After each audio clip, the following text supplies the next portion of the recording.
Olá, sejam bem-vindos a mais um Jovens PDC. Hoje estamos aqui para falar mais um pouquinho da Palavra de Deus, trazer à luz assuntos bem pertinentes da vida cristã, para nos fazermos pensar, para que nós venhamos a nos alinhar com aquilo que a Palavra de Deus nos diz. E hoje o nosso convidado é o nosso pastor, é aquele que idealizou esse projeto e que até então só tinha entrevistado, mas hoje vai ser o entrevistado, pastor Felipe. E aí, tudo certo? Seja bem-vindo. Como é que eu vou te chamar? Nunca te chamo de Felipe. Difícil. Mas antes da gente dar início à rodada de perguntas, eu queria te convidar a compartilhar esse episódio, se de alguma forma Deus falar contigo, se alguma das nossas colocações, daquilo que Deus tem nos ensinado, te abençoar, compartilha aí nas redes sociais para que abençoe outras pessoas. Certo? Combinado?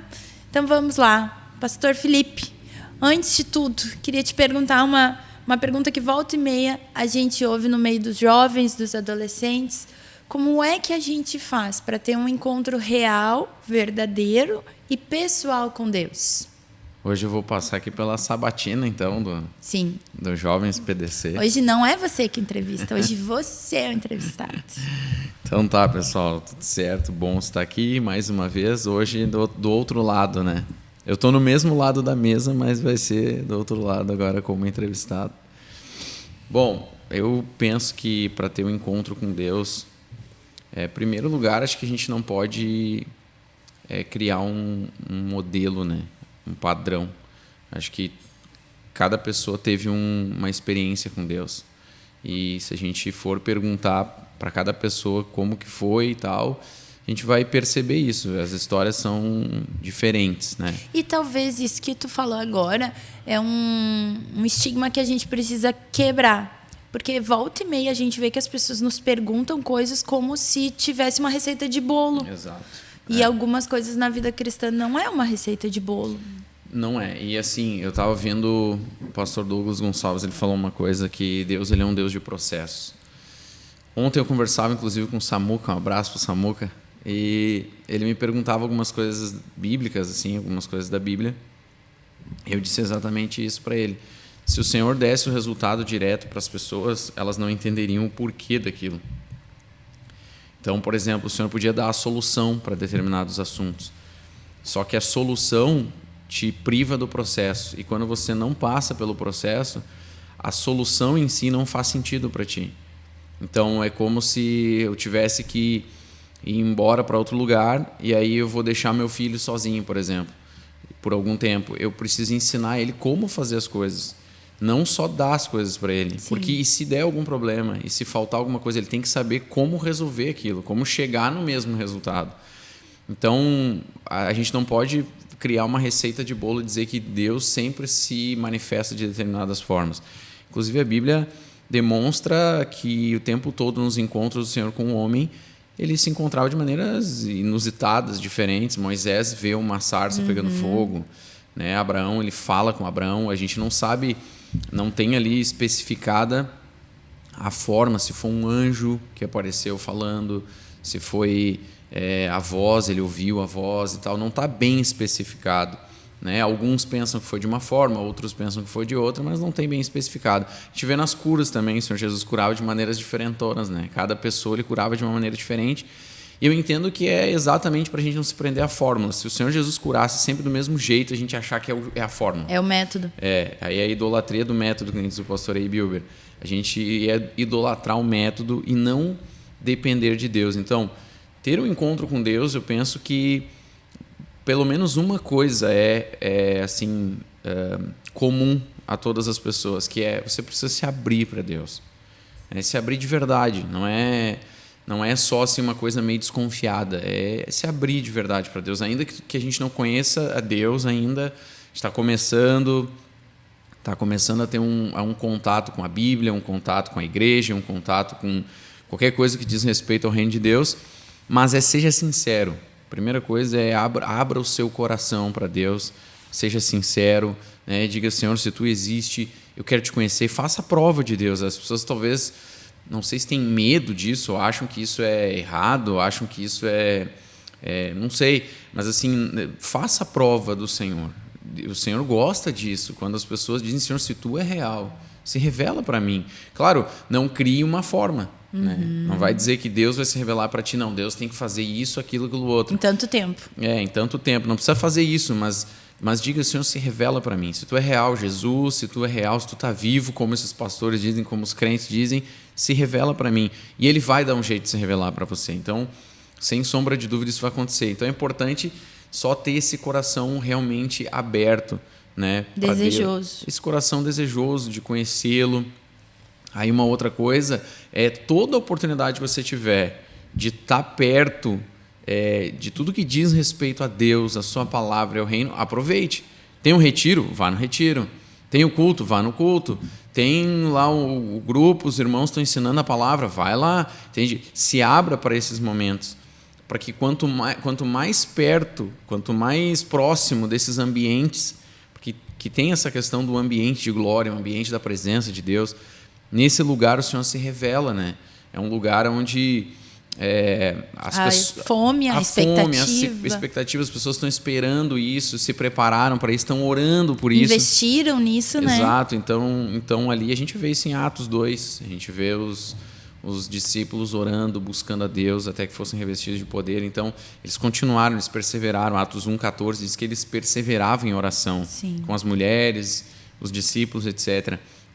Então, aproveite todos esses momentos, né? Tem pessoas que dizem, eu estou buscando, por exemplo, aí falando não só do encontro com Deus, né? Mas eu estou buscando o batismo do Espírito Santo. Daí o pastor Luciano Subirá fala isso, né? Daí, e quando é que tu busca isso? Não, toda vez que o pastor faz um apelo para receber o batismo. Não, faça isso todo dia. Busque a Deus incessantemente, ore, até que você seja cheio. Tem que ter gana, tem que ter fome, tem que ter sede, se a gente quer realmente extrair algo... tanto nessa questão da virtude, do poder de Deus, como encontrar a Deus, né? O que é mais precioso para nós, né? Será que a gente dá valor à presença de Deus, a conhecer a Deus? Uma coisa que eu digo para as pessoas é o seguinte: se Jesus é real, se a palavra dele é real, se ele é o Filho de Deus, ou seja, se ele é quem ele diz ser, e nós cremos nisso de todo o coração e sabemos disso, mas para quem não conhece, né, eu digo, se Jesus é real e ele é o Filho de Deus, e existe essa possibilidade, e tu está procurando querer conhecê-lo e tal, e se ele é real, tu precisa ouvir as palavras dele. Ele não é um homem comum, ele não é qualquer pessoa. Porque, se ele é o Filho de Deus, ele esteve aqui, ele ensinou, ele falou, como é que eu vou ignorar isso? Eu estou ignorando a Deus, eu não estou ignorando um ser humano legal, um cara que foi super bacana, o maior líder, psicólogo, etc, que existiu. É claro que ele foi essas coisas todas. Os livros de autoajuda, eu já tive muita bronca com livro de autoajuda, mas eu acho que tem bons livros, inclusive, de autoajuda. Estou lendo um agora até, inclusive, né? São livros que falam coisas boas, que vão te ajudar, principalmente na área das emoções, por exemplo, cuidar das emoções. Mas é óbvio que eles não vão responder problemas essenciais. Eles são tipo o perfume, né? Ele ajuda a dar uma melhoradinha, te dá umas dicas, te dá ali um negócio. E não é ruim, são coisas boas, tem livros bons assim. Só que eles somam com alguma coisa. Agora, não vai te dar a resposta essencial. E se Jesus é o Filho de Deus, por que eu não escuto? Por que eu não obedeço? Ele disse, vocês me chamam Senhor, mas não fazem o que eu mando. Então, o ser humano precisa se despertar para isso, né? Então, enquanto eu fico dizendo que Jesus foi só um carinha legal, ok. Mas se eu entendi que Jesus é o Filho de Deus, por que eu não estou ouvindo a sua palavra? Por que eu não estou obedecendo o que ele me pediu? Por que eu não estou aguçando o meu ouvido e tentando entender quem foi ele, o que ele veio fazer e o que ele espera de mim? Aliás, a Bíblia, a Bíblia um dia um pastor falou isso, e é muito certo. A Bíblia é o registro dos encontros de Deus com o ser humano, de Deus fazendo revelar o homem. Então, você vê isso de Gênesis, Apocalipse, o Senhor se encontrando com o ser humano. Mas a Bíblia, ela também é a verdade e onde nós encontramos as nossas regras de fé, de conduta, de moralidade, etc. É o que conduz toda a nossa vida. Então, se eu creio que Jesus é quem ele diz ser, eu vou ler a Bíblia. Aí, usando o Wayne Grudem, como eu sempre repito, né, quem estuda a Bíblia, estuda a Deus. Quem obedece a Bíblia, obedece a Deus. Então, para um encontro com Deus, eu diria essas duas coisas. Primeiro, não crie uma forma. E segundo, Segundo, busque a Deus de todo o coração, né? Terceiro, aproveite todos os momentos de tudo que fala a respeito do reino de Deus. Te convidaram para ir na igreja, vá num retiro. Aproveite todos os ambientes possíveis para que você tenha um encontro com Deus. E é interessante que o que é ter um encontro com Deus, né? Às vezes, por exemplo, a galera que nasceu na igreja, ela vive aquela vida da igreja, ela participa daqueles momentos, mas ela nunca ouviu ou sentiu de forma audível e pessoal aquele chamado do Senhor, aquele despertamento do Senhor, né? Eu lembro do meu encontro com Deus, eu tinha uns 15, 16 anos e eu senti uma coisa diferente no meu corpo físico, nas minhas emoções, e a partir daquele dia nasceu em mim algo diferente, literalmente diferente. Eu senti um despertamento, uma fome. Como foi o teu encontro com Deus? Tu lembra desse momento? Sim. Minha família, a história lá de casa é engraçada, né? Porque o pai, ele tinha um bar, né? Um boteco. E aí tinha um cristão lá, vulgo desviado, como as pessoas dizem, que estava lá bebendo, estava numa roda lá com os caras bebendo. Meu pai sempre foi meio dado mais ao espiritismo, assim, tinha essa coisa do espiritismo. E aí esse homem falou, olha, estavam falando de reencarnação, se não me engano era o assunto, e o homem dizia, olha, aos homens é dado morrer uma só vez, depois disso o juízo. Olha só o que Deus faz. Aí o pai ouviu aquilo e disse, não, de onde é que tirou isso? Ele falou, está na Bíblia. Aí meu pai perguntou, onde é que eu compro uma Bíblia? E ele disse, não, vai lá na General Vitorino, assim, tem uma livraria lá.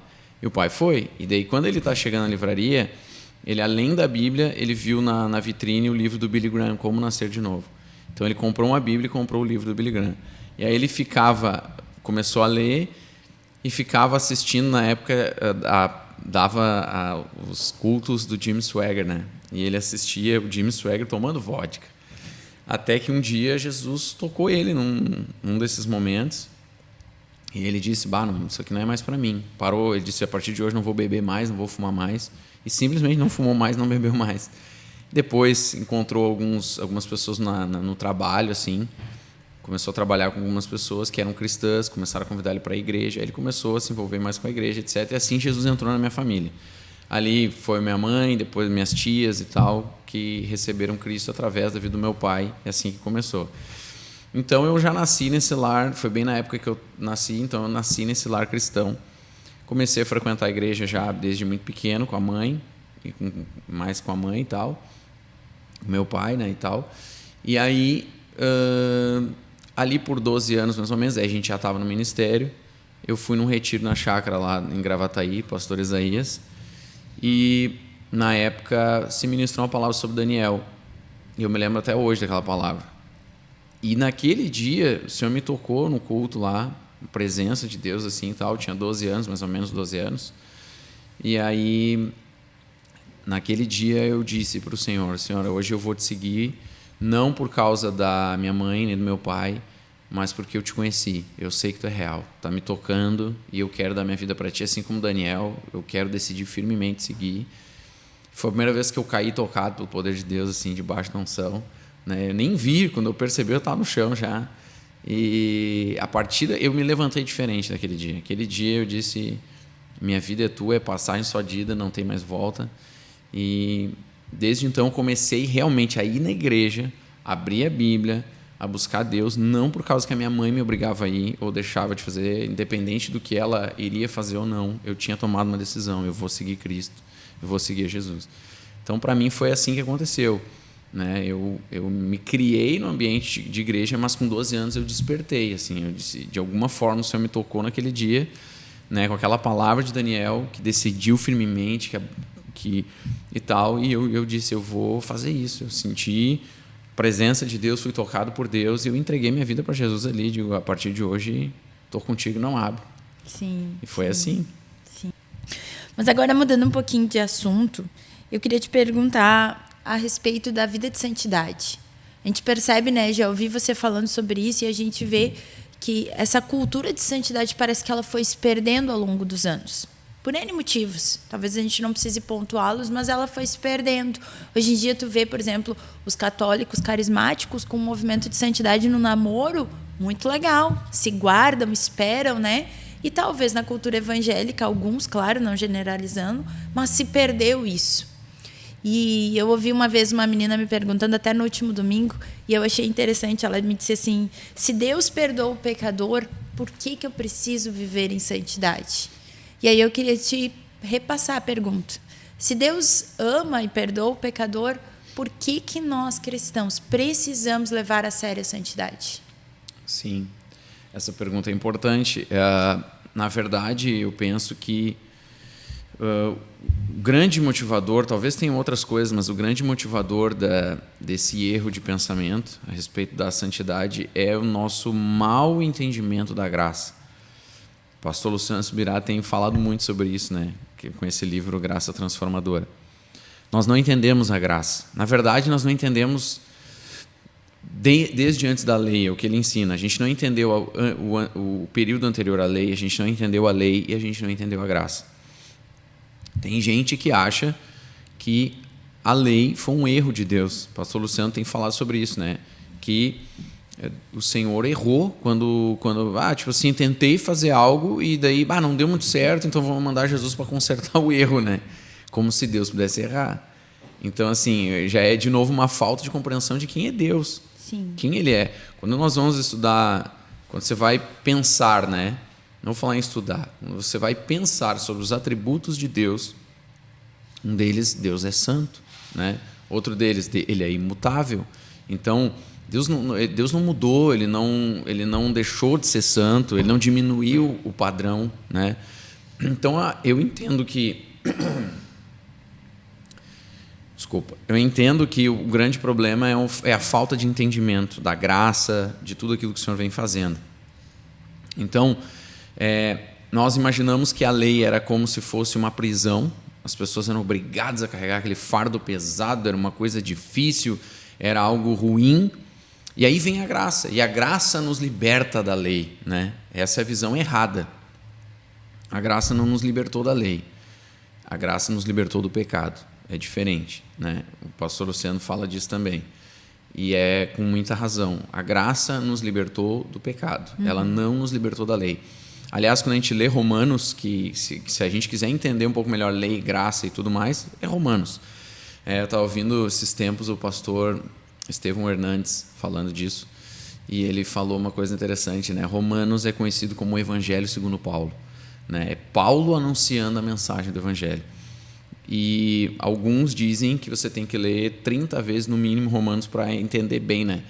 Então, leia várias vezes Romanos, você vai entender o que Paulo está dizendo ali. E Paulo fala no livro de Romanos que a lei é boa e o mandamento santo, justo e bom. Ou seja, se Paulo está dizendo que a lei é boa, e se a gente sabe que Deus não pode errar, que ele não errou quando enviou a lei, o problema não era a lei. Nunca foi a lei o problema. E Paulo explica isso. Paulo diz que o problema é a fraqueza da natureza humana. Então, o problema nunca foi a lei. A lei sempre foi algo bom. O problema é que o ser humano não compreendeu isso, não compreendeu também o porquê da lei, ela tinha um motivo de vir, etc. Então a graça vem não para nos libertar da lei, ela vem para nos libertar do pecado. Então você pega, por exemplo, textos como o da mulher adúltera, que o pastor Luciano tem usado, o que o Senhor Jesus diz para ela? Ela vem, mulher pega em flagrante adultério. O interessante é que o livro de Levítico, que eu estava lendo esses dias, é exatamente esse ponto, que se um casal fosse pego em adultério, os dois deveriam ser apedrejados. E na história só levaram a mulher. Isso é uma coisa interessante, né? Então, tipo assim, eles estão querendo que o Senhor Jesus cumpra a lei, mas nem eles, naquele momento, me parece que estavam cumprindo bem a lei. Sim. Porque cadê o homem? Onde é que o homem estava? Então, pegaram a mulher em flagrante adultério, levam a mulher, e aí o Senhor Jesus em nenhum momento ali diz para eles descumprirem a lei. Eles querem pegar Jesus em alguma coisa da lei. E aí o Senhor Jesus diz, olha, aquele que estiver sem pecado, que atire a primeira pedra. E daí dos mais velhos aos mais novos vão se sentindo condenados, claro, olhando para os seus inúmeros pecados, vão largando as pedras e vão deixando. E aí o Senhor pergunta à mulher, fica ele só, e a mulher, ele pergunta, mulher, onde estão os teus acusadores? Ninguém te condenou? Ela disse, não. Ele disse, eu também não te condeno. Mas não parou só aí. Esse é o detalhe. E talvez a gente pare só aí, né? Esse é o problema. Jesus diz, vá e não peques mais. O que o Senhor está dizendo? Tudo bem, A graça vem para te salvar, não para te condenar, mas ela vem também para te salvar não só no sentido de vida eterna, ela vem para te salvar do pecado. Aliás, a vida eterna começa aqui, né? João 17, o Senhor Jesus diz: a vida eterna é esta, que te conheço a ti como o único Deus e a Jesus Cristo a quem enviaste. Então, quando eu começo a conhecer a Deus, quando eu começo a crer, entender que Cristo, e a palavra Cristo significa ungido, ou seja, Ele é o escolhido de Deus, eu começo a crer nele, eu já estou vivendo a vida eterna. Isso é uma coisa que a gente precisa perceber. Vida eterna não é só eternidade, futuro. Vida eterna começa agora. Então o Senhor Jesus está dizendo para ela: a graça veio não só para te dar um futuro, mas para te libertar hoje do poder do pecado. Vá e não peques mais. E aí o pastor Luciano Subirá fala disso. A graça, ela é um poder capacitador para me libertar do pecado. Ou seja, eu não vou à graça só para pedir perdão. Eu, antes de pecar, já recorro a ela. Já recorro a ela. Aliás, na oração do Pai Nosso isso está previsto. O Senhor Jesus disse que nós deveríamos orar: não nos deixes cair em tentação, mas livra-nos do mal. Ou seja, eu já oro antes da tentação, dizendo: Senhor, guarda-me da tentação, pela tua graça. Me concede graça para que eu possa vencer o pecado e a tentação. Então, antes de cair no pecado, eu já estou buscando o poder da graça para não pecar. Então, se eu fui liberto do pecado pela graça, Romanos 6, como que eu vou viver no pecado se eu fui liberto do pecado? O Senhor me tirou de uma vida de pecado, pela sua graça me dá força para que eu não viva no pecado. Como é que eu vou me atirar no pecado? Paulo diz: aonde abundou o pecado, superabundou a graça. Ok, mas nós estamos falando da nossa vida pregressa, da nossa vida passada. Eu vinha no pecado, então a graça superabunda nos meus pecados, eu sou liberto do pecado, só que se ela me tirou do pecado, aí Paulo continua, capítulo 6, verso 1. Como é que eu vou viver no pecado? Não sei se é o capítulo 6 ou 5, agora eu posso fazer uma confusão. Como é que eu vou viver no pecado se foi precisamente para isso que eu fui liberto? Então, aí sim, capítulo 6, versos 13 e 4, falando do batismo, eu morri com Cristo para o propósito de nascer para uma nova vida. Então, Jesus vem, causa um impacto na minha vida quando eu o recebo, venho nascer de novo, vou à água do batismo com um propósito. Qual é o propósito? Viver em novidade de vida. Então, se eu continuo no pecado, eu não estou vivendo novidade de vida, eu estou vivendo a minha velha vida. Então, se eu entendi o que é a graça, eu entendi que o Senhor não me chamou para simplesmente só pedir perdão pelos meus pecados e está tudo certo. Aliás, o Senhor Jesus, no Sermão do Monte, o que ele faz? O que ele diz? O que diz a lei? Amarás o teu próximo e odiarás o teu inimigo, né? Pô, isso aí até que dá para fazer, né? Tipo, odiar o meu inimigo. Sim. E, né, o próximo amar, que nem o pastor Luciano Subirá fala, tem uns próximos meio difíceis de amar, mas, né? Tá bom. O que Jesus diz? Eu, porém, vos digo: orem pelos que vos perseguem, amem os vossos inimigos. Está subindo ou está baixando o padrão? Está subindo. Então, a graça não veio baixar o padrão, a graça veio subir o padrão. Qual que é a diferença? Ela me dá condições, pelo Espírito Santo, me capacita para que eu viva esse novo padrão. Então, a lei espiritual, Paulo diz: a lei é boa, mandamento santo, justo e bom. A lei é espiritual. Qual que é o problema? Eu sou carnal. Então, o que o Senhor faz comigo? Me transforma em um ser espiritual. E agora, como um ser espiritual, eu consigo viver além da lei, algo muito superior à lei. Porque a nova lei em Cristo, né? Isso é uma outra coisa que as pessoas têm dificuldade de entender. A lei não acabou. A lei de Moisés, sim, houve uma finalidade, uma substituição da lei de Moisés.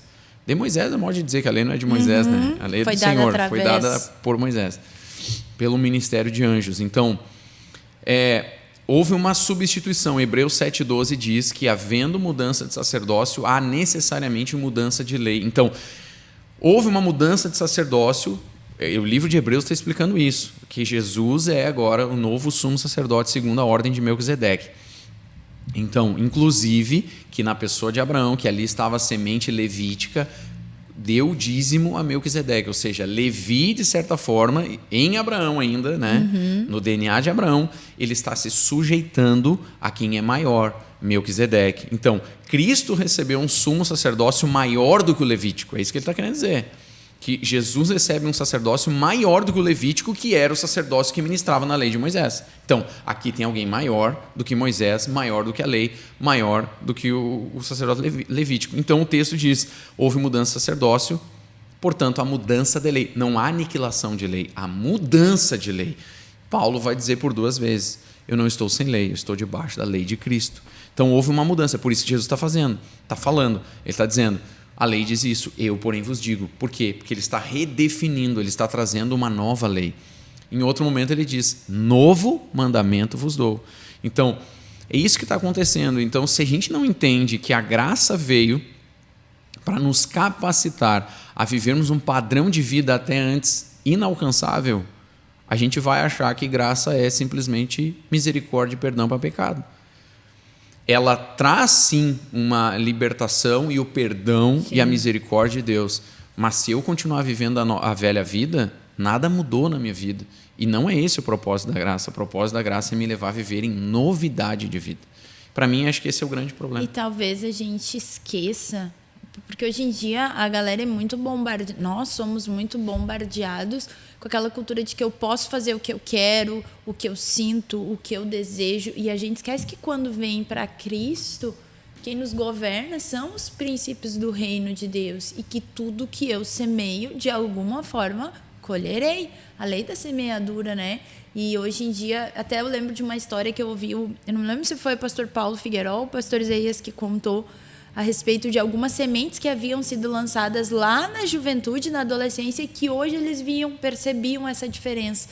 Então, às vezes a gente olha para a vida de uma pessoa e esquece que ela semeou aquilo. Certamente ela está colhendo fruto de coisas que ela semeou lá na adolescência, na juventude, e que Deus é tão fiel que Ele também nos permite colher, né? Sem dúvida, né? O que o Senhor diz a Abraão, né? Ele diz, anda na minha presença, sê perfeito, sê tu uma bênção. Aí, depois o Senhor dá uma série de bem-aventuranças para ele. Né? Ele diz, em ti serão benditas todas as nações da terra. E ali o Senhor já está pregando o evangelho para ele, porque isso acontece plenamente aonde? Em Cristo.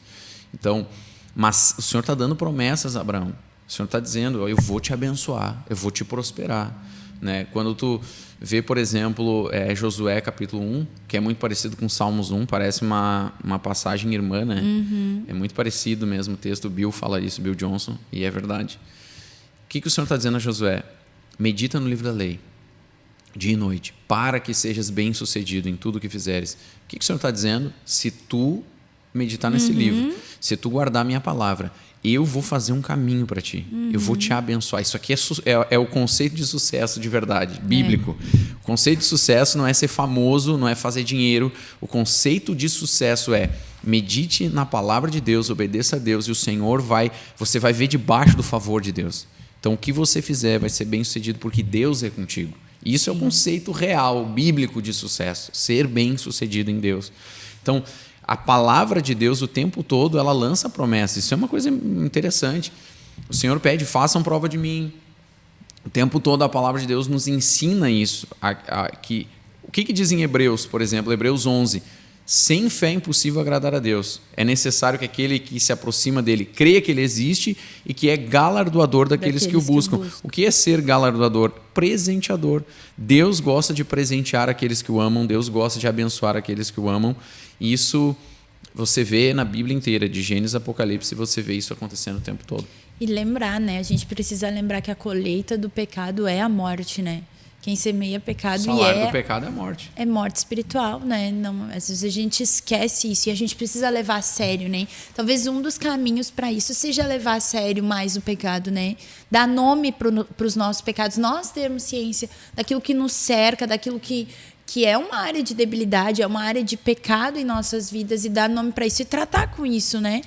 Isso aí para mim é outra coisa que é uma falta de entendimento, um entendimento errado também. Por exemplo, quando a gente lê o capítulo 7 de Romanos, que é quando Paulo diz, né, o que eu quero fazer eu não faço, mas o mal que eu não desejo esse eu faço. As pessoas se apegam a isso como se isso fosse o presente da vida cristã. E eu entendo assim, que Paulo está falando de algo anterior a Cristo. Ele está falando, olha, eu não consegui atingir isso. Mas quando você lê o final do capítulo 7 e o início do 8, o que o Paulo diz? Graças, porém, a Deus, que me libertou do corpo desta morte, em Cristo Jesus. É no 8:1, né? Isso é antes do 8:1. Aí no 8:1, nenhuma condenação mais há para aqueles que estão em Cristo Jesus, porque a lei do Espírito da vida me libertou, te libertou da lei do pecado e da morte. Paulo está dizendo, eu não sou mais escravo disso. Entende? Antes eu fazia o que a minha natureza mandava, não o que eu gostaria de fazer. Mas em Cristo Jesus eu fui liberto. Então agora eu tenho condições. Na sequência do capítulo 8, ele diz, se vocês fizerem o que a carne manda, vocês vão caminhar para a morte. Mas vocês não estão mais debaixo do jugo da lei. Vocês não estão debaixo do jugo, por quê? Porque a lei dava força ao pecado. A lei, aí Paulo explica, né? A lei diz, não adulterarás. O que acontece comigo? Eu tenho vontade de adulterar. Porque aí eu percebo aquilo ali, aguço aquilo ali. Então, o problema não é a lei, o problema é a minha natureza, que pega o mandamento e aguça em mim todo tipo de pecado. Mas daí Paulo diz, mas você não está mais debaixo da lei. Você está debaixo da lei da graça. Né? A tradução da King James fala isso, você está debaixo da lei da graça. Eu acho legal isso. Por quê? Porque você não deve mais nada à lei, você deve à graça. Então você está livre. Sim. Então se você está livre, você não precisa mais se sujeitar àquilo. O pastor Timóteo falou aqui dos rudimentos do mundo. Você não precisa mais viver no rudimento, no ritmo do mundo, nessa pegada do mundo. Por quê? Porque você foi livre disso, você não deve nada a isso. Você deve a Cristo, você deve a graça, você deve a Deus. E aqui eu acho que a gente pode entrar num assunto bem importante, bem pertinente da nossa época. A questão da pornografia. A gente vê que a galera, e hoje em dia, até há pouco tempo eu via uma pesquisa que não é só os jovens, né? Mulheres ali na casa de 50, 60 anos são um público bem fiel, bem crescente na questão da pornografia. É um mal do século, um dos maus do século, né? A pornografia ela chega a viciar tanto como a cocaína. Hoje, de manhã eu estava pesquisando sobre isso, estava lendo que nos Estados Unidos já há 6 clínicas só para reabilitar viciados em pornografia. Como vencer? Quais os malefícios da pornografia? Tu percebe esse como um dos maus do século? É como um de tantos outros, né? Mas ele é algo realmente bem preocupante. Né? É que não tinha acesso, né? Exatamente. Antigamente o cara, para ver esse tipo de coisa, ia ter que ir numa banca de revista, comprar uma revista, passar aquela vergonha, assim, né? De comprar uma fita, né? Que existia ir também. numa locadora, fazer esse tipo de coisa. Com o advento da internet, está na palma da mão no celular o tempo todo. Aliás, eu até nem falo da pornografia em si, mas assim, tudo hoje é sensualizado. Então, erotizado, né? Tudo. Então, você abre um YouTube da vida, as músicas, os clipes, os filmes, as séries e todos os canais de streaming, tudo é sensualizado. Então, às vezes, você está vendo até um filme que ele não tem a ver com sei lá, com questões sexuais, mas no meio do filme tem uma cena de sexo explícito e tal. Aqui a importância também, né? Eu acho que a gente pode abrir um parênteses. Por que a gente sempre bate que uma criança não pode ficar com o celular na mão? Porque às vezes ela vai digitar no Google ou no YouTube qualquer coisa, às vezes ela errou uma letra e vai aparecer. E ela vai ter acesso àquilo, vai ser despertada aquilo, e o diabo vai entrar e vai tomar terreno. Então, a importância de você cuidar, você que tem filhos, né? A importância, se uma criança, ela precisa, se ela, né? Se você permitiu o celular, que ela fique perto de ti, que você tenha controle, olhando, analisando isso, né? Desculpa te cortar, mas eu precisava abrir esse parênteses. Não tem problema. Isso é importante, porque o que acontece? A grande questão dessa área sexual é a deturpação da sexualidade. Então, qual que é o grande problema disso, né? Tem 2. Primeiro deles é a questão da sensualidade. A Bíblia diz que a sensualidade tira o entendimento. Luvinho moço. Então, o que acontece? A pessoa que é envolvida com sensualidade já não consegue mais pensar direito, não consegue mais ter condições de seguir um caminho correto, de ouvir a Deus. Por quê? Porque a pessoa se sente envergonhada. Então, a maior parte dos jovens, por exemplo, que caem nessa área, Eles não conseguem orar mais, eles não conseguem ler mais, eles não conseguem fazer nada porque se sente sujo, envergonhado.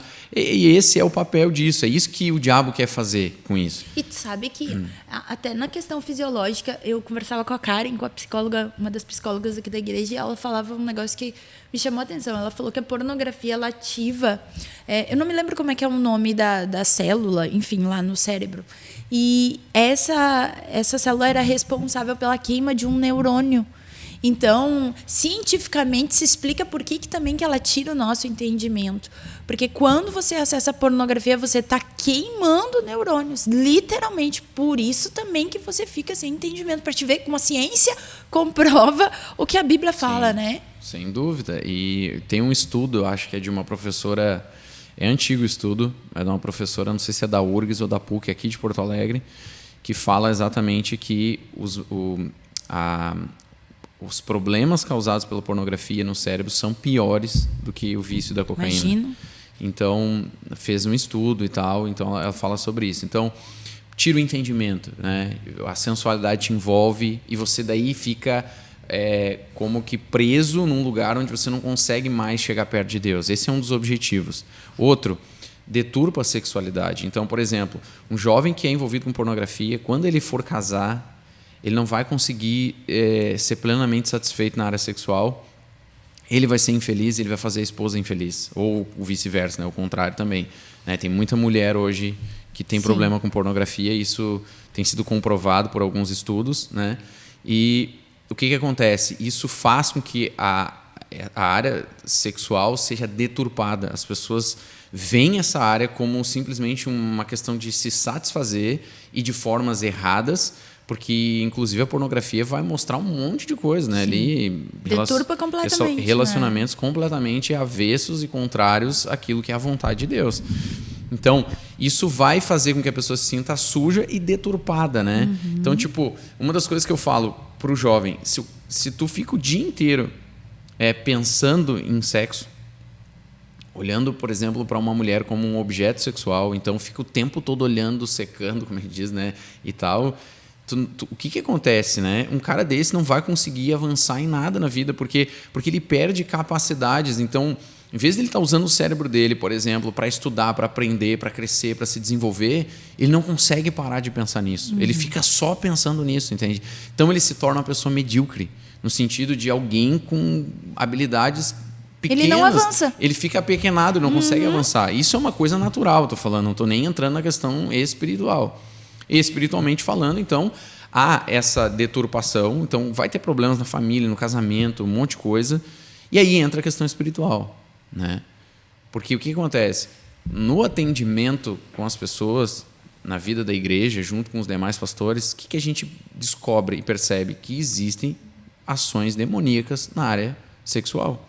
Por quê? Porque o sexo, ele é uma forma de transmissão espiritual, emocional espiritual. Então, quando uma pessoa se envolve sexualmente com outra, há ali uma transmissão não só de fluidos corporais, mas há uma transmissão emocional e há uma transmissão espiritual. Por quê? Porque a Bíblia diz que no sexo as pessoas se tornam uma só carne. Então, você está se tornando um só com aquele que você está se envolvendo. Sim. Então, o cara que vai lá ter uma relação, por exemplo, com uma prostituta ou alguém dessa área, seja homem ou mulher, ele está se tornando um só com um espírito de prostituição. Né? Então, e com todos os espíritos que aquela outra pessoa tudo aquilo ali carrega. que está vindo, tudo aquilo ali que está vindo. Né? Então, por que a gente vê, por exemplo, pessoas assim, não, mas eu sempre fui cristão, sempre fui na igreja, não sei o quê, mas daí se envolveu com uma pessoa do ocultismo, ou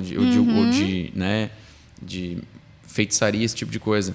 Aquelas ações, aqueles espíritos vão ter acesso à vida daquela pessoa, porque ela está se sujeitando àquilo dali.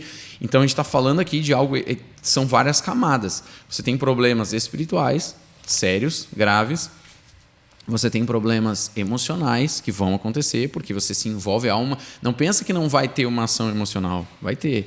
Tem aqueles caras, por exemplo, que na área sexual são o garanhão, ele quer pegar todas, ele não sei o quê, e eu só quero me divertir. Uma hora ele vai se apaixonar por alguém e a pessoa vai fazer exatamente a mesma coisa que ele fez com as outras pessoas. Então, sempre há envolvimento. Você não consegue tirar depois sem dano. Não é um sempre ato, vai ter né? alguma coisa. A parte, um ato sozinho. Eu acho que a gente precisa carregar essa ciência, né? Do poder que há naquilo. Sexo não é só sexo, né? Tem muito mais do que isso. E aí na questão da pornografia, sensualidade, impureza, entram não só essas questões espirituais, emocionais, há uma deturpação da sexualidade. A pessoa vive a sexualidade de um jeito antibíblico, errado, e não vai ser feliz. Ela não vai ser feliz, não vai fazer os outros, a outra parceira, a pessoa, quando casar, entrar no casamento, não vai conseguir ser feliz, porque a mente dela está tão suja que ela não se satisfaz com coisas ali normais. Aquilo ali vai sempre te pedindo mais e mais e mais. Então, vai se deturpando tanto a mente da pessoa, né? E até o olhar, por exemplo, né? O homem acaba tendo um olhar errado para uma mulher, né? Não vê uma mulher como ela é, como um ser, etc. e tal. Vai ver a mulher de outra forma. Como né? um objeto, como um objeto, como apenas um meio para se satisfazer, etc. E o oposto é igual, vice-versa, né? E o né? sexo criado por Deus, ele foi feito para ser algo em conjunto, né? Algo ali entre você, o seu parceiro, seu marido, sua esposa. Não algo sozinho, né? Porque geralmente a galera que acaba se tornando escravo da pornografia entra para masturbação. E aí, biblicamente, o que a gente pode falar sobre isso? O que a gente pode falar sobre isso é que é pecado, né? A pessoa que quer usar disso para satisfazer a si mesma, né? A gente não encontra isso na Bíblia, até porque tem um problema, né? A pessoa que vai masturbar, o que está na mente dela? O problema é esse. Além disso, né? É o que está na sua mente, o que te motiva a fazer isso. Ninguém pratica isso pensando...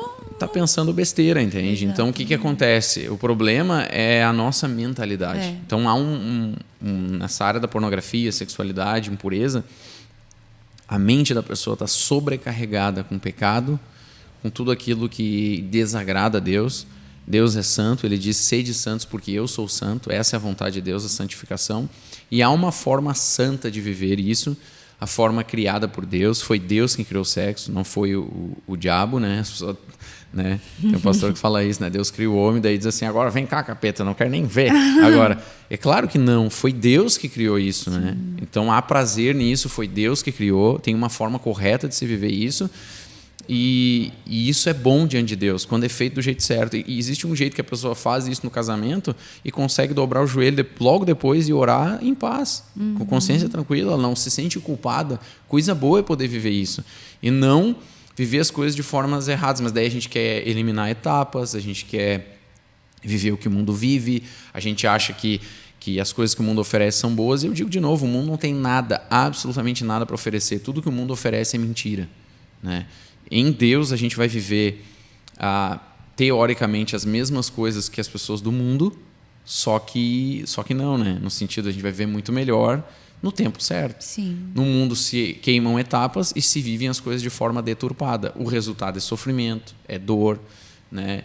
Então, assim, aí as pessoas vivem... E muitos problemas emocionais, né? Porque tu vê uma carência exagerada, uma busca por aceitação, uma busca por amor desenfreada. Por exemplo, no meio das meninas, né? E tu vai ver a origem é também por causa disso, né? Tá, mas agora eu me peguei viciada nisso. Como sair disso? Porque não é um simples assim, eu vou abandonar. A gente acompanha pessoas, né, que têm problemas nessa área. Mas qual é o processo? Qual é... pelo menos os primeiros passos, me identifiquei viciado nisso, ou me identifiquei que tem um problema nessa área sexual. Como eu venço? Bom, em primeiro lugar, a gente falou aqui da graça, né? Em primeiro lugar, é recorrer à graça de Deus. Vá a Jesus, né? Peça ajuda. A vida cristã não se vive na força do braço, né? Eu quero, eu posso, eu vou conseguir, né? É pensamento positivo. A gente vive debaixo da graça mesmo, né? A gente tem que pedir ajuda para o Senhor. Senhor, me ajuda-me, Espírito Santo, a vencer essas áreas. Seja sincero com Deus, ore, confesse os seus pecados, né? Acho que confessar é um bom caminho também, né? A primeira coisa é confessar, ir diante de Deus e reconhecer. Eu sou pecador, eu estou fazendo isso, eu me perdoo, me arrependo. Tem que haver arrependimento, né? Então, assim, há uma fase do arrependimento mais profunda que não é uma coisa só... Porque tem gente que ela quer ser livre da condenação, mas ela não se arrependeu do pecado, ela ama o pecado ainda. Eu só não quero ter a consequência, mas eu gosto do pecado. E Deus está procurando pessoas que se arrependam do pecado. Eu tenho nojo do pecado. Eu fiz isso, mas eu não quero mais isso para minha vida. Eu tenho nojo disso aqui, eu quero fazer o contrário disso aí.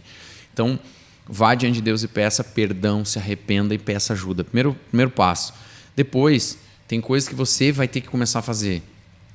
Com a ajuda de Deus, o Senhor vai te ajudar, mas você vai ter que começar a fazer algumas coisas. A primeira delas é substituir os teus pensamentos. Sim. Né? Pensamento não se deleta. Tem alguns especialistas que ensinam uma coisa. Por que o político, agora a gente vai chegar nessa época de eleição, por que o político nos vídeos, quando eles querem que você grave uma coisa que ele está falando, eles te mostram gráficos. Ele não só fala, ele mostra imagens. Porque eu vou fazer tal coisa, quando ele pretende realmente fazer.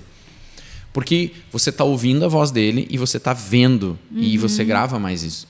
Aquilo não sai da tua mente, fica gravado, a imagem junto com o som, etc. e tal. É intencional. Intencional. Quando ele não quer que você grave uma promessa, ele só fala. Ele não te mostra. E às vezes fala bem rapidinho. Porque ele quer que você esqueça o que ele está falando. É só para lembrar na hora de votar. Então, a pessoa ficou muito tempo vendo pornografia.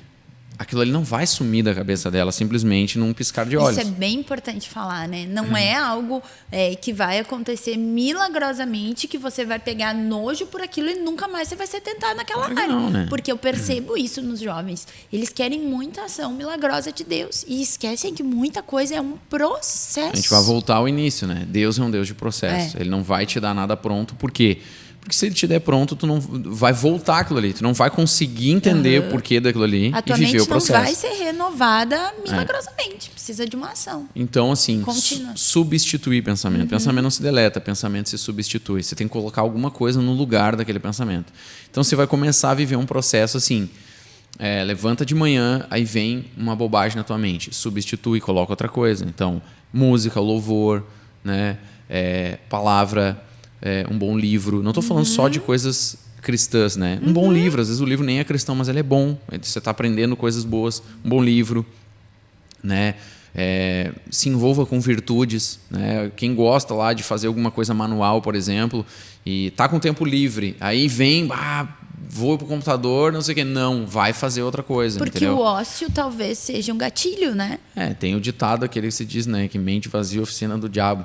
Então, assim, não manter a mente vazia, mantenha a mente cheia do que é bom. Filipenses 4:8, que é o que eu chamo de o filtro do Espírito.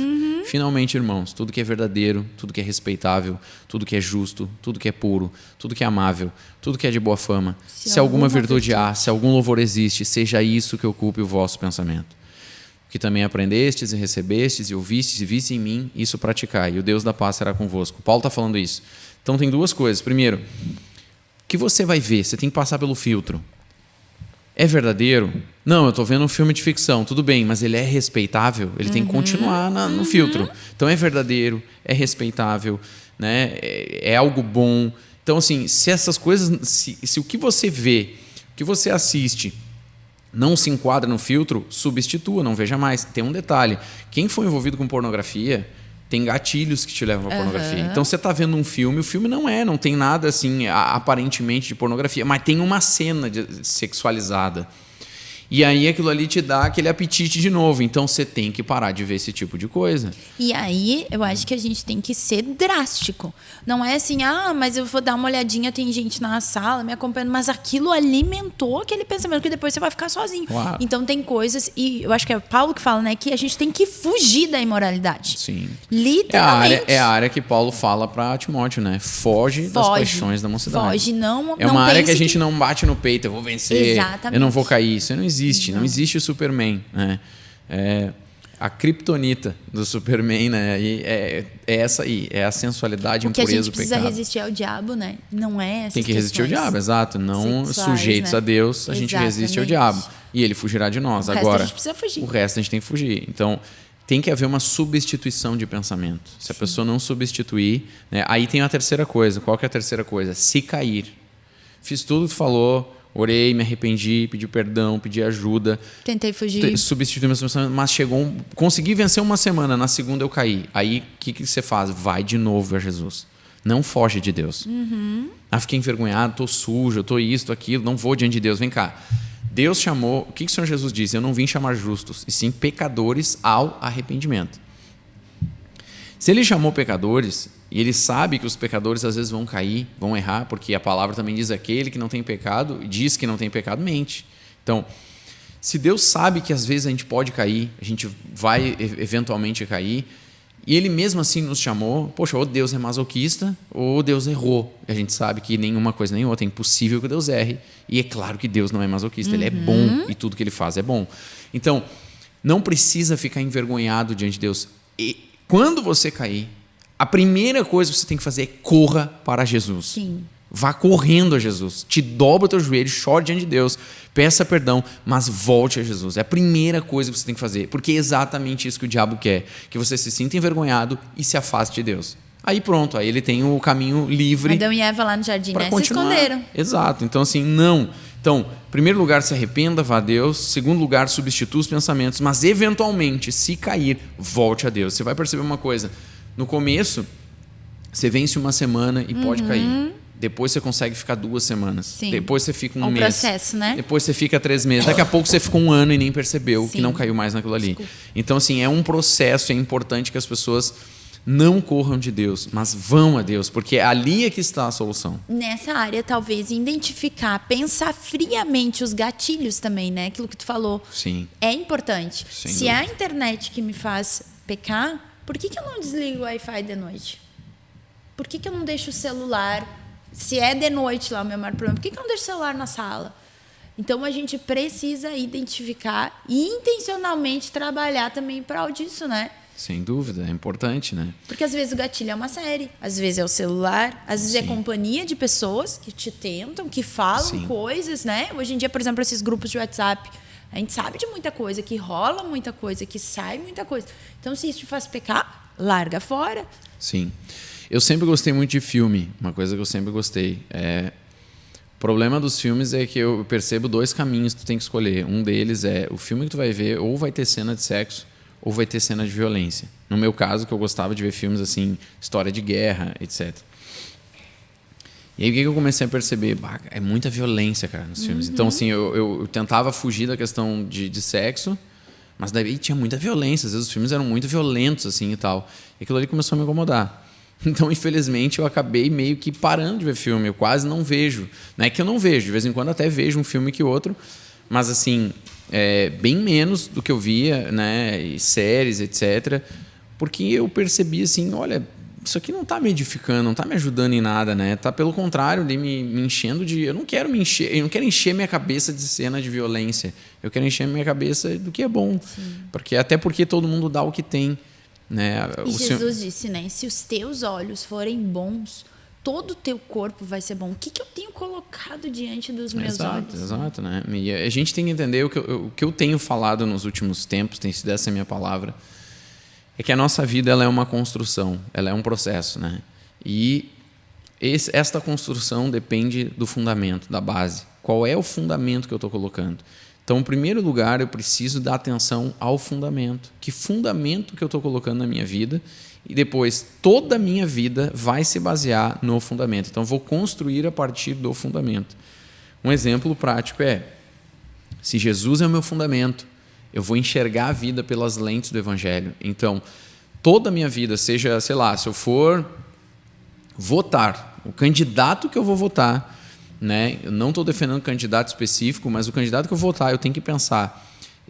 Não existe candidato perfeito, né? A gente diz isso. Então, é óbvio, ele não vai dizer tudo que a Bíblia fala, ele não vai ser um cara perfeito. Porque ele é um ser humano.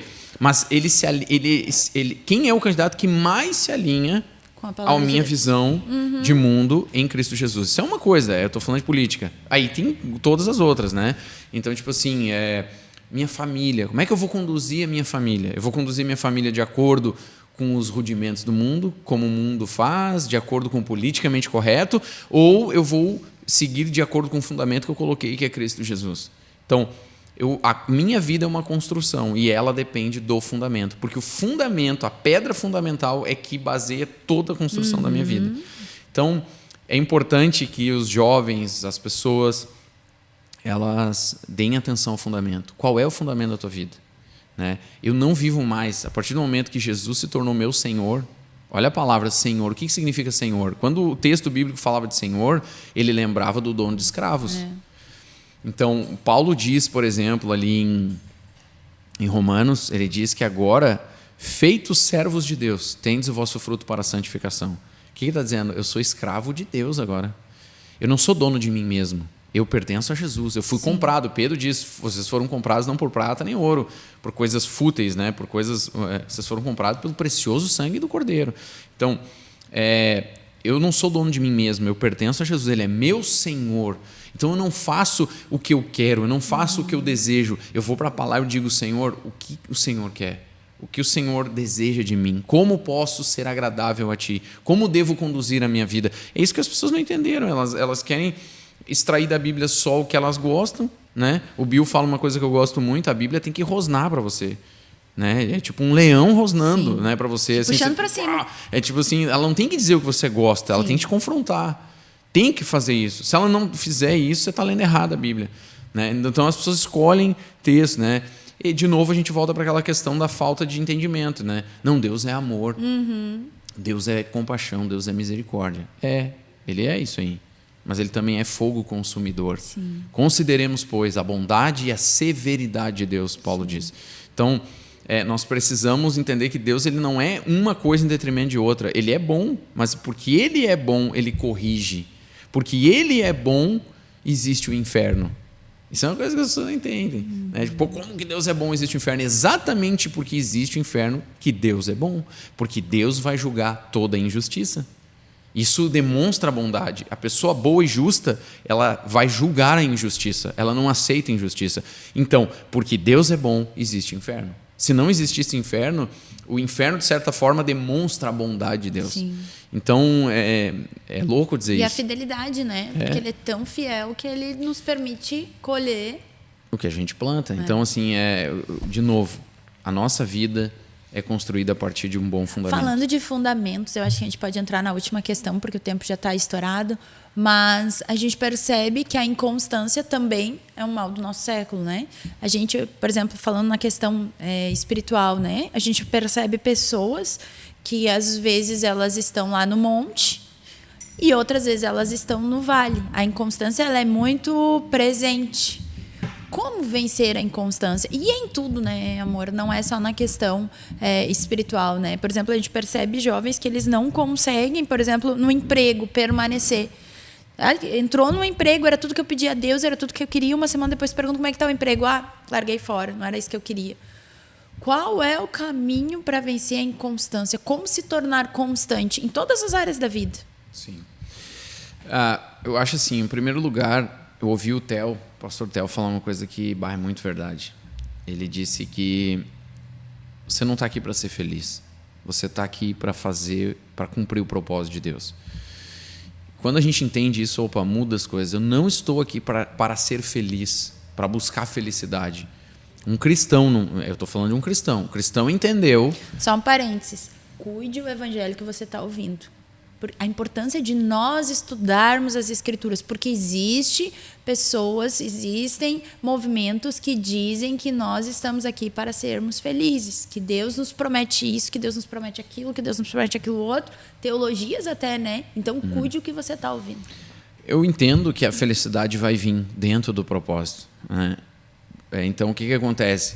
Em primeiro lugar, não estou aqui para buscar a felicidade, porque quando eu penso nisso, eu estou sempre querendo fazer coisas que me satisfazem. Esse é o problema dessa visão. Então, eu acho que tudo vai ser bom e tudo que não é bom para mim, que eu não gosto, eu quero eliminar. Então, qual que é o problema disso? O problema disso, se a própria Bíblia fosse assim, nós não seríamos transformados, porque ela nos confronta em coisas que a gente não quer mudar, ou vamos combinar que a gente queria mudar. A gente não quer mudar, né? O que nos faz mudar? É o entendimento. Eu preciso mudar. Isso aqui me faz mal, isso aqui vai me levar à morte, entende? Então, quando eu entendi que eu não estou aqui para ser feliz, mas para cumprir o propósito de Deus, vamos lá. Eu vou entender que nem tudo na minha vida vai ser como eu quero. E isso faz parte, de novo, de um processo, né? Então, quando eu entendi que eu estou aqui para ver o propósito de Deus, eu aceito melhor os processos. Eu não fico brigando com os processos, né? Eu conversava ontem com o Samuca, né? E eu disse para ele algo que eu me lembrei que um gestor lá se não me engano, era do Sebrae, ele falou algo que me chamou a atenção. Ele disse assim, falando na questão agora de trabalho, né? Ele disse algo interessante. Ele disse, não faça aquilo que você sonha, faça aquilo que dá dinheiro. Depois que você ganhar dinheiro, aí você vai ter dinheiro para cumprir o teu sonho, para fazer o que você quer.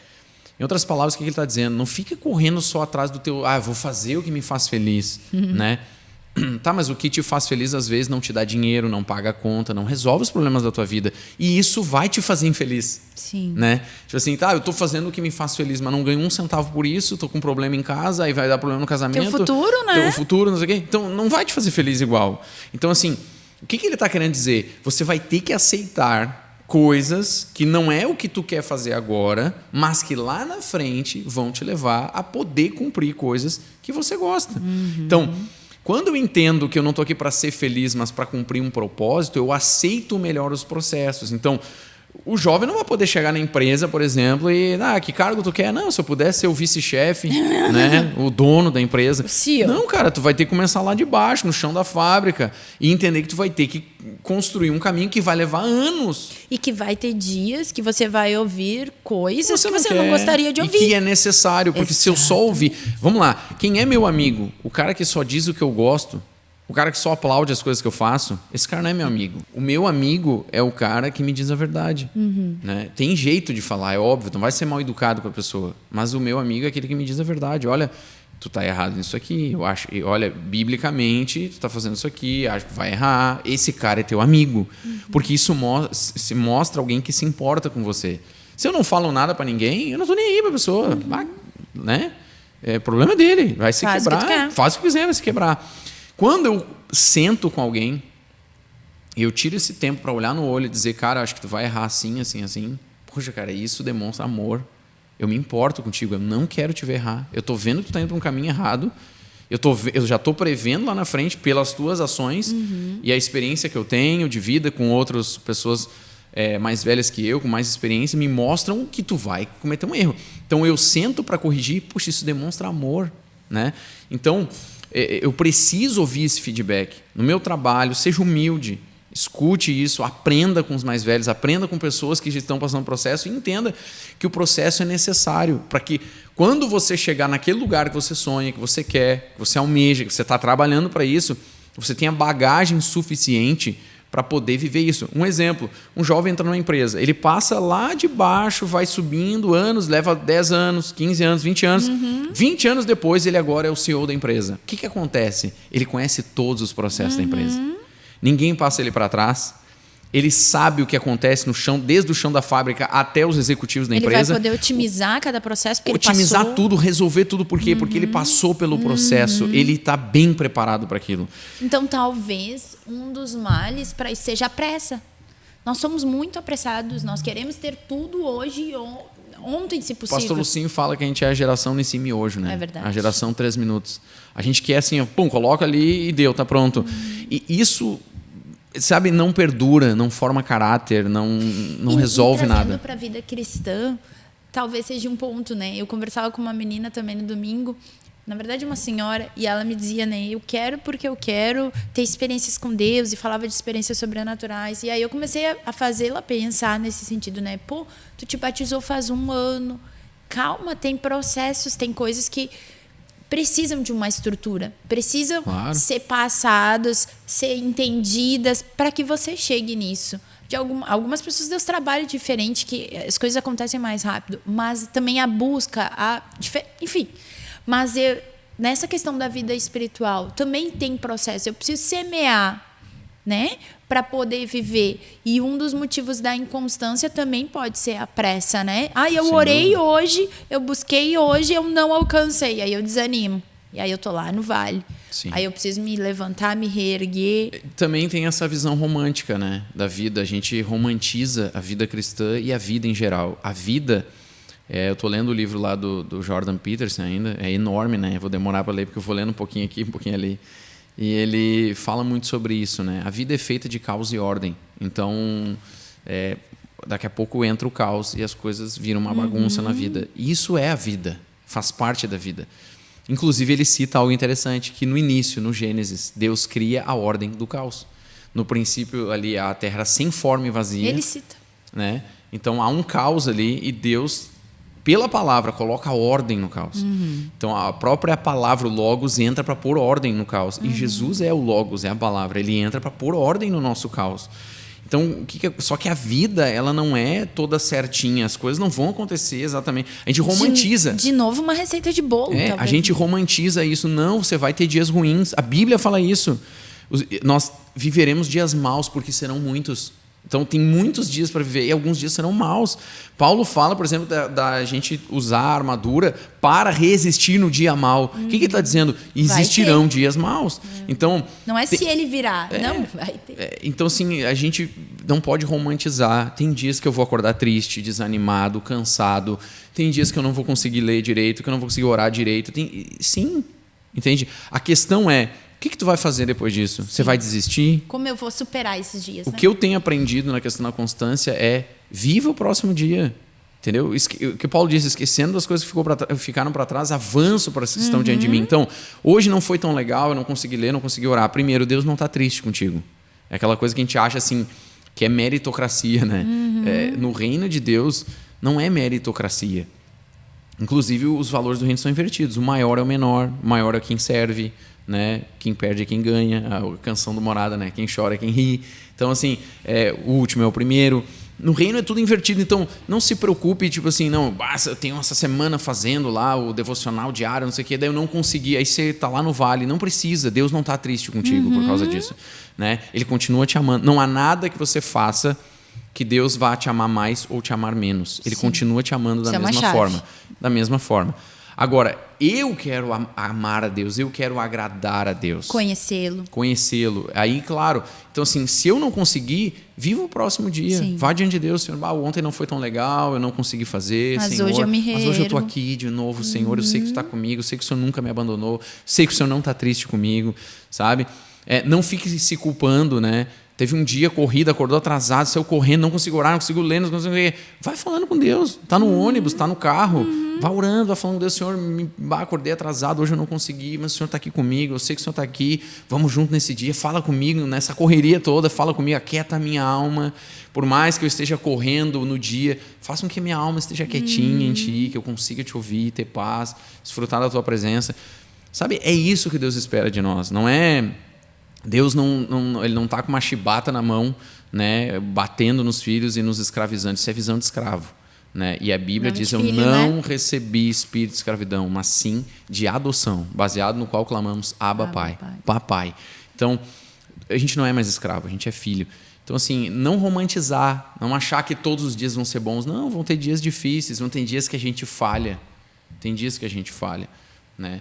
Uma outra coisa, a gente tem idolatrado muito a questão do sobrenatural. Eu tenho meditado sobre isso, né? Pensado sobre isso. Tem que falar do evangelho sobrenatural, sim. A gente tem que falar de curar os enfermos, expulsar demônios, etc. Mas a gente tem que parar de idolatrar isso. Isso não é o fim de tudo, né? Para a gente viver um dia extraordinário, existem milhares de outros dias ordinários. Então, assim, viva bem o dia ordinário. Viva com amor a Deus.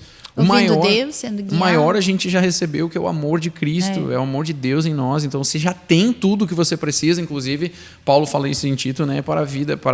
Pedro fala na sua carta, para a vida é piedade. Nós já recebemos tudo o que precisamos para viver uma vida agradável a Deus. O resto é plus. O resto é bênção, é presente e tal. Vamos buscar o sobrenatural? Vamos. Mas não vamos parar de idolatrar isso. Como se isso fosse o suprassumo. Entende? O suprassumo é Cristo. Ele é. Então, se eu ando com Ele, o resto é plus, é bênção, é só... Então, tá, senhor Felipe. Foi muito bom. Teríamos muitas mais perguntas, mas já passou 1h10.